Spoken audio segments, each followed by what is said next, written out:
मध्य प्रदेशच्या सीमेवर जळगाव जिल्ह्यातील रावेर तालुका बसलेला आहे. शेती हा या तालुक्यातील रहिवाशांचा प्रमुख व्यवसाय आहे.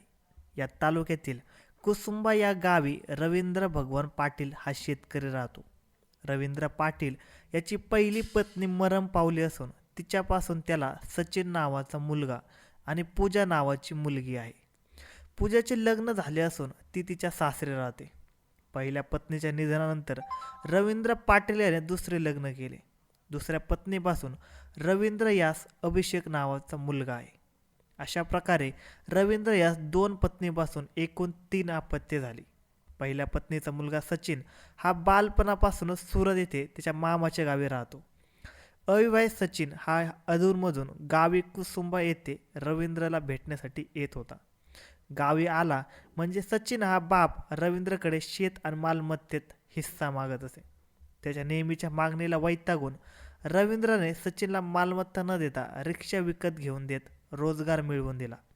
रावेर ते कुसुंबा या मार्गावर प्रवासी रिक्षा चालवून सचिन अर्धाजन करत होता. तरीही मालमत्तेत हिस्सा मिळण्यासाठी बाप रवींद्रकडे त्याची कुरबुर सुरूच होती. दिवसेंदिवस सचिनची ही कुरबुर वाढतच होती. कधी कधी सचिन घरी येण्यापूर्वी मद्यपान करून घरी येत होता.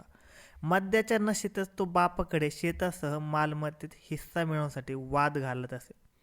सचिन यास मद्याचे व्यसन असल्यामुळे त्याचे वडील त्याला मालमत्तेत हिस्सा देण्यास तयार नसल्यामुळे पिता पुत्रातील वाद दिवसेंदिवस वाढत होता. अखेर मद्यपी सचिनच्या जीवनातील ती रात्र त्याच्यासाठी काळ रात्र बनून आली. 17 नोव्हेंबर 2025 हा दिवस नेहमीप्रमाणे उजाडला होता. नेहमीप्रमाणेच कामात व्यस्त असा हा दिवस गेला. त्या दिवशी रात्री 10 वाजता सचिन रावेर येथून मद्यपान करूनच घरी आला. घरात आल्या आल्या त्याने बाप रवींद्र याच्याकडे मालमत्तेत हिस्सा मागण्यास सुरुवात केली. पिता रवींद्रने त्यास नकार दिला.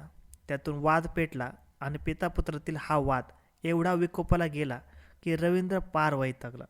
मद्याच्या नशेतील सचिनला आपण काय बोलत आहोत याचे भान नव्हते. अखेर वैतागलेल्या रवींद्रने मद्याच्या नशेतील सचिनचे दोरीने हातपाय घट्ट बांधले. त्यानंतर संतापाच्या भरात त्याने लाकडी मोगरी घेऊन तो सचिनच्या डोक्यात हाणले.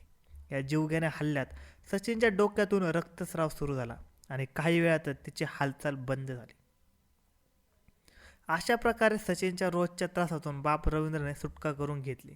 आता जे होईल ते बघून घेऊ असा त्याने मनाशी विचार केला आणि तो रात्रभर मुलगा सचिनच्या मृतदेहाजवळ शांतपणे बसून राहिला. मंगळवार दिनांक 18 नोव्हेंबर 2025चा दुसरा दिवस उजाडला. सकाळ होताच रवींद्रने पोलीस पाटील सईस तडवी यांना फोन केला. त्यांना घटनेची माहिती देत घरी बोलावून घेतले. बापानेच मुलाला ठार मारल्याची माहिती मिळताच पोलीस पाटील तडवी यांनी रवींद्रचे घर गाठले. घटनास्थळी सचिन हा रक्ताच्या थारोळ्यात मृत अवस्थेत पडलेला त्यांना दिसून आला. त्याच्या मृतदेहाजवळ रक्ताने माखलेली लाकडी मोगरी, मद्याची बाटली व ग्लास असे साहित्य पडलेले होते. या धक्कादायक घटनेची माहिती पोलीस पाटील यांना रावेर पोलीस स्टेशनला कळवली.